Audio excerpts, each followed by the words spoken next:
brother, Dr. Bode Ayorinde,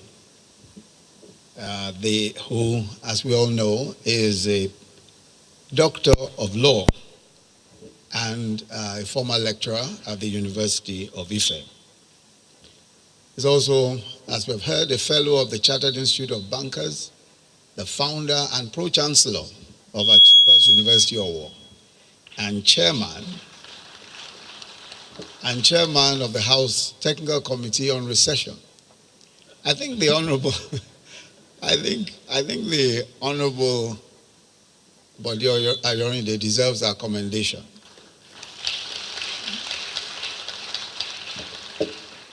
Not just for those numerous titles, but for this seminal work. His activism on our economy is not new. The most recent was the convening of the highly successful Legislative Economic Summit held here in Abuja in November, an event that brought together policymakers, members of parliament at both federal and state levels, and stakeholders all over the country. And this perhaps was one of the most important summits on the Nigerian economy that we've held yet. Dr. Ayorinde and I share a lot in common. And it's not just the similarity in our sartorial tastes. Also as academics who have left academia, but recognize that those of us in government must engage in detailed study and introspection. That scholarship is crucial to leadership. And I think Dr. Ayorinde has, by this work and his numerous other interventions, shown that the legal academic is no longer just a scholar.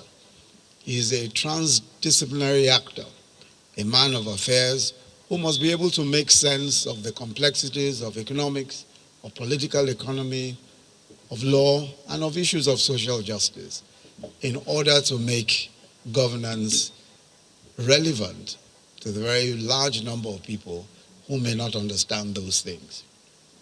Your Excellency, the Right Honorable Speaker, there is no question at all that we're perhaps in one of those turning point moments in world history. We are faced with incredible developments in technology and hitherto unimaginable disruptions in our assumptions about every aspect of human endeavor, especially economic and business models and trends. We're in an age where much that had been taken for granted is being challenged. Trade agreements are being challenged. Economic unions are being challenged. Immigration, even the very idea of truth is being challenged. At the same time, as this is happening, traditional institutions are also facing increasing challenges. Politics, religion, media, and of course banking. Banking has been in the spotlight for a while. Actually, since the global economic meltdown a decade ago, which saw the uncovering of the clay feet of the banking giants, once deemed too big to fall or too big to fail. Some of us will remember the Occupy Wall Street protests, followed in quick succession by other protests focusing on highlighting income inequality, with banks and the banking industry as a whole featuring as key targets of the frustration embodied by those protests. The underlying angst of the dissatisfied majority has been economic inequality. And obviously, the lightning rod is the banking industry. In Nigeria, we've had and we continue to have our own questions as well, focused to a large extent on the contributions the banks have made and are making to what is known as the real economy. And these are not just questions for academic or subject matter experts. Nigerians look around and are puzzled by a scenario in which, to cite one example, they give their hard-earned funds to banks at single-digit interest rates, but cannot get anything less than double digits when they seek the same funds for their businesses or mortgages for their homes. All of these occurring against a backdrop of what seems to be regular declarations of hefty profits by banks. I think it was Mark Twain who said, said that a banker is a man who gives you an umbrella when the sun is shining and snatches it away from you when it starts to rain. I think I might add that he snatches it away with interest when it begins to rain. It's perhaps accurate to say that for most Nigerians, banks have not really significantly impacted their lives or livelihoods. First, the underbanked population is said to be in the order of about 40%, which means that a significant number do not even have access to banking facilities, let alone banking products of any kind. The majority of those who have bank accounts for a variety of reasons are not able to access personal loans, mortgage or business loans. This probably explains why financial inclusion has gained increasing currency and resonance in the past few years. It's not just access to banks for safekeeping of funds, especially for the poor, those in the rural areas and far-flung parts of the country. It must be much more than that, but also it is about access by all to financial products designed for all income earners, for low income earners. It's not just about financial inclusion for the poor, but everyone, especially those who earn little and the small businesses, should have access to funds coming from the banks. We experienced that problem firsthand when we started the conditional cash transfer scheme, one of our social investment programs. This is a scheme where 5,000 naira is given to the poorest and most vulnerable in our society. And we had a scheme for 1 million. The first design of it was for 1 million of the poorest and most vulnerable. We had relied on the word of the enthusiastic banks that came to us immediately the announcement of the scheme was made. And they said they would be able to make payments to all beneficiaries living anywhere in the country. When the scheme started, we discovered that this was simply not true. In any event, making those small payments in distant places where the banks had no agents simply didn't make economic sense for them. And the truth is that the way banking business has been designed, there is little room for financial inclusion. There's little room for those who cannot afford to pay the kinds of charges that banks have to make. Let me quickly add that this is not necessarily the fault of the banks alone. We run an economic system that essentially favors the strong and excludes the weak. It has been our task as a government to turn that around. First, by a social investment program, which provides in the budget 500 billion, and of course, a more aggressive financial inclusion strategy. Our approach is to open up the space for mobile payments, which have proved in other jurisdictions to be an effective way of democratizing banking.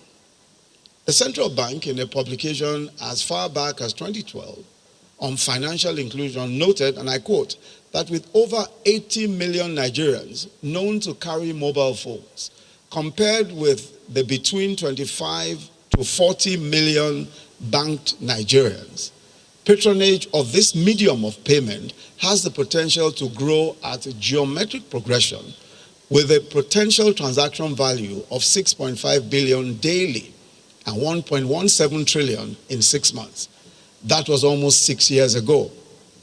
And as concluded at the Unbanked African Summit, that was the theme of a summit which was held the year before that, mobile banking through cell phones remains a feasible tool to provide basic financial services to millions of the unbanked in urban and rural communities in Africa. Now, this is an important point because obviously there are those who feel that the banking system and banking activities should be left purely in the hands of the banks. And there's an ongoing argument as to whether or not we should not take the advantage of mobile payments, especially through the telcos. But of commensurate importance is the point underscored by the Right Honorable Speaker, how to give affordable loans, especially to medium and small-scale businesses, how to ensure that small businesses and medium-scale businesses have loans that not only are comfortable enough to pay back, but also are able to effect the desires of the business owner for the kinds of profit and also the kinds of dividends that they may wish to pay shareholders. It's an important consideration in any economy that the banking system must be able to provide loans. And I think that some of the ongoing conversations that we're having, not just with banks, but across the entire economy, will eventually lead to the point where we're able to deliver on the promise of being able to facilitate small and medium businesses. Honorable Dr. Bode Ayorinde's Banking Reform in Nigeria, the Law, the Prospects and the Challenges, is an important book. It invites us to examine these questions and many of those questions that have been raised in the past. And I think it's very important to have these conversations with the ultimate goal of defining how the banking industry can seamlessly and supportively fit into our goals and ambitions as a country, especially a country in need of jobs, of growth and prosperity. Every time we affirm, and by that I mean the current administration, our belief that we fully recognize that government and the private sector ought to work in close partnership, jointly mobilizing and deploying the capital required to deliver growth and prosperity, we're in essence doing what we have acknowledged, namely the important role of banks and the banking industry as engines of credit for manufacturers, for SMEs, and for investors who will create the jobs and the growth that we urgently need. Most of the important reforms that the author suggests are in the area of regulation.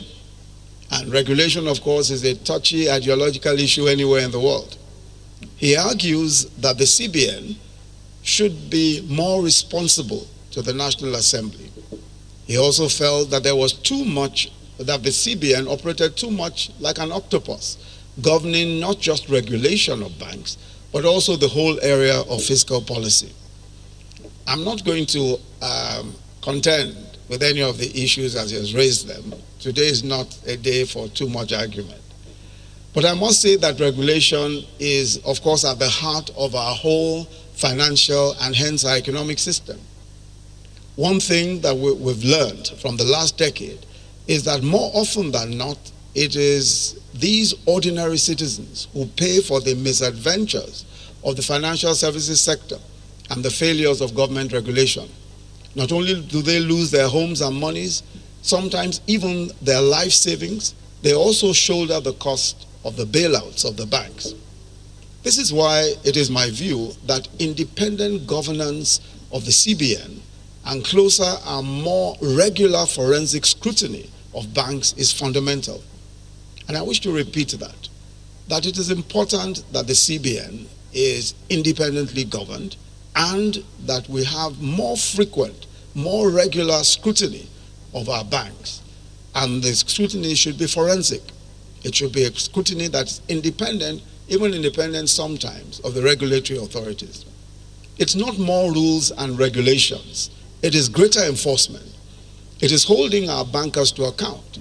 It's insisting that they keep their books honestly and transparently and to sanction effectively. Those who so often step out of line. But let me again congratulate my brother